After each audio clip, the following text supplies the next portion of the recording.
장점 나오죠. 국가경찰 그러면 뭐다? 국가 권력을 배경으로 강력한 경찰권을 발동할 수 있다.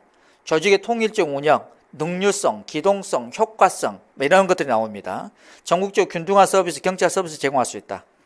다른 행정 부분과 긴밀한 협조 조정이 원활하다. 전국적인 통계 자료가 정확하다. 자, 봐봐. 전국에서 발생하는 여러분들 사건 사고들 있잖아. 고소 고발, 현행범 체포하여 인자에 입건한 사건들 있잖아요, 여러분들. 전부 다 뭡니까? 범죄사건부에 기록돼서 경찰청 과학수사센터에 착착착 전산에 입력됩니다. 그렇다면은 여기에는 동작경찰서에서 2020년 1, 4분기 발생한 범죄사건들, 제주 서귀포서에서 발생한 2020년 1, 4분기 발생한 사건들, 살인사건, 강도사건 통계가 정확하다 이겁니다. 전산을 전국적으로 관리를 해버리기 때문에. 그런데 문제는 자치경찰은 이게 정확하지 않을 위험성이 높다는 거야. 자, 봐봐. 자치제로 움직이잖아. 그러면 저 자치 지역은 살인사건이 엄청나게 많이 발생해. 사람들이 저 자치 지역에, 지자체 사람들이 관광이라든지 그쪽에, 뭐 예를 들어서 기농도 하려 안 해? 안 하죠. 그 지금 범죄, 살인사건, 범죄 소굴이라는 인식 때문에 사람들이 기피하는 동네가 되잖아. 그러다 보니까는 자체적으로 통계를 하다 보니까 어떻게 돼요? 살인사건 10건 발생해서 2건 발생한 걸로 그보다 이런 통계를 조작할 우려가 있다는 겁니다. 우리가 살인의 추억이라는 영화 나왔잖아. 살인의 추억이라는 영화를 통하여 화성 연쇄 사건, 오케이? 때문에 화성 지역이 국민들이 별로 좋아하는 동네예요? 선호하지 않는 동네예요? 선호하지 않는 동네로 되어 있잖아요, 여러분들. 이 이미지라는 게 엄청나게 중요하다, 이게. 그래서 자기 지역에서 발생하는 범죄 사건에 관하여 통계를 뭐하다? 조작할 가능성이 매우 높다. 자치제 경찰은. 그래서 자치제 경찰의 단점 봅니다. 단점에 오른쪽에 조그맣게 4번 봐봐. 통계 자료 정확을 기하기 힘들다. 이런 말들 나오죠, 여러분. 이런 말들이 나온다. 그다음 국가경찰 쭉 나오죠. 보편성, 일반성, 균형성 이런 것들. 단점. 정부의 특정 정책 수행에 이용되어 경찰 본연의 임무를 벗어날 우려가 있다. 우리 경찰이 어떻게 돼요? 정부의 특정 정책에 이용되어서 국민에게 뭐 한다? 명령 강제하는 어떤 경찰권을 남용할 우려가 높다 이겁니다. 그리고 관료화되어 지역 주민과 멀어지고 국민을 위한 봉사가 제외될 수 있다. 왜? 국민 위에서 명령 강제하려는 그러한 어떤 권력적 작용할 수 있는 권한을 가지고 있죠. 그래서 위에서 뭐다 여러분들? 위에서 명령 강제하려는 경향, 서비스 제공이 아닌 명령 강제하는 경향이 강해진다는 겁니다. 그 다음에 각 지방의 특수성과 창의성이 제외되기 쉽다. 각 지역의 특수성, 이런 것들 전혀 고려하지 않고, 오케이, 1군, 1구, 1서의 원칙에 의해서 그냥 경찰서 하나씩 다 만들어 놓고, 오케이? 이게 1급선이나 2급선이나 3급선에 따라서 과만 축소되고 확대되고 그렇다는 거야. 그럼 전국의 1급서의 경찰서는 과도 다 똑같이 있다 이거야. 오케이? 그 밑에 팀도 똑같다는 거예요, 여러분들.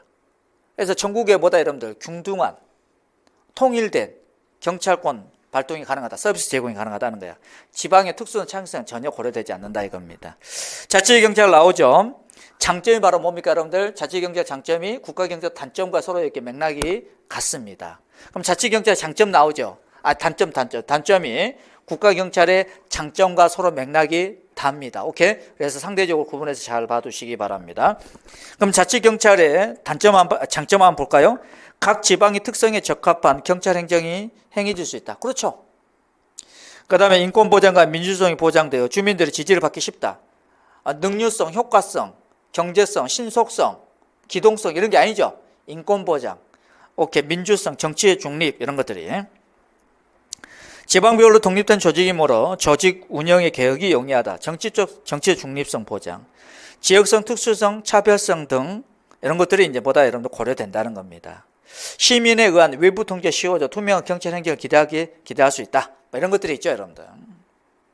근데 이제 문제점이 뭐냐면은 전국적 광역적 경찰 활동에 부적합하다.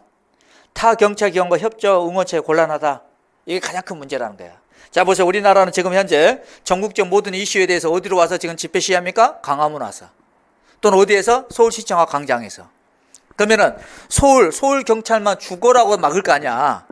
그럼 서울 시민들만 모여서 거기서 광화문 광장이나 서울시청과 광장에서 불법 집회 시위하는 게 아니지. 전국에서 오죠. 그러다 보니까 지금 어떻게 해? 전국 경찰 다 올라오잖아. 그런 이제 자치경찰로 되면 어떻게 돼? 서울경찰이 이렇게 경기경찰한테 좀 도와줘. 뻑큐 우리도 힘들었어 봐. 강주경찰 너네들 집회 시위 잘 막으니까 너네들만 도와줘. 우리도 너무 힘들어 못 가. 다른 경찰기관과 협조가 잘 돼야 안 돼? 안 된다, 이게 안 된다는 거야. 지금 현재 국가경찰 체제에서도 여러분들 범죄자가 예를 들어 여기 봐봐. 동작서 관할구역에서만 범죄 저지릅니까? 여기서 칼로 그냥 내장 꺼내서 엔저시킨 다음에 어디 갑니까? 종로로 가서 칼로 찔러 내장 꺼낼 수도 있죠. 그런 다음에 또 어디 갑니까? 여러분들 수원 가서 그냥 죽여올 수도 있고 그러잖아요, 여러분들. 그럼 돌아다니면서 범죄를 저진단 말이야. 그러다 보면은 지금 국가경찰 체제에서도 동작서, 종로서, 수원, 뭐 어디 경찰서 등이 서로 협조가 잘 안 돼요, 현실적으로. 그럼 자치경찰 돼버리면 어떻게 될까? 네가 알아서 해? 왜 우리한테 협조 요청해? 우리는 우리 일만 할게. 이렇게 되는 거예요, 여러분들. 협조가 잘 돼야 안 돼? 안 된다, 이겁니다. 안 된다. 그래서 전국적 광역적인 어떤 경찰 활동에 부적합하고, 그리고 3번 지방 세력이 간섭하여 정치를 흐리기 쉽다. 이 말이 무슨 말이에요, 여러분들? 봐봐. 우리나라는 지리산을 경계로 해서 동쪽과 서쪽으로 나눠지잖아. 정치적 지형이 그렇게 돼 있잖아, 여러분들. 그래 안 그래? 한쪽 지역이 깃발 먹고 지면 다 정당 그 깃발 먹고 지면 국회의원 당선되는 지역이 강하잖아, 여러분들. 그러면은 그쪽 지역에 어떤 자치경찰을 합시다. 그럼 그쪽 지역의 정치권에 의해서 인사의 압력이 들어올까 안 들어올까? 들어오겠지. 그래 안 그래? 들어올 수밖에 없다는 거야. 이때 정치라는 게 뭐예요, 여러분들? 정치. 나중에 인사행정에서 하는데, 오케이? 그 지역에 여러분들 뭐라 하지? 정치적 권력이 센 사람, 오케이? 돈이 좀 많은 사람들 있을 거 아니야, 여러분들. 이런 사람들의 입김에 의해서 경찰 공무원의 인사에 반영되고 이렇게 된다는 거예요, 여러분들. 그래서 예를 들어서 선생님이 어느 지역에 자치경찰로 시험 봤는데 면접에서 어떻게 하냐? 우리 아버지가 백그라운드가 정치 권력이야. 말 한마디면 돼볼 수도 있다는 거지. 오케이?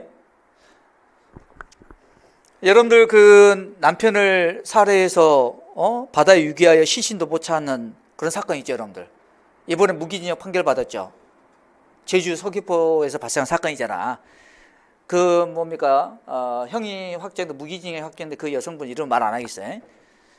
여러분들 제주도 지역은 특수성이 강한 지역입니다. 오케이? 제주도 인구가 뭐 56만, 70만 정도 안 되죠. 그러다 보니까는 그 지역에 유지들이 있을 거 아니에요. 유지들에 의해서 자주 유지되는 경향이 강하다, 약하다? 강하다 이거야.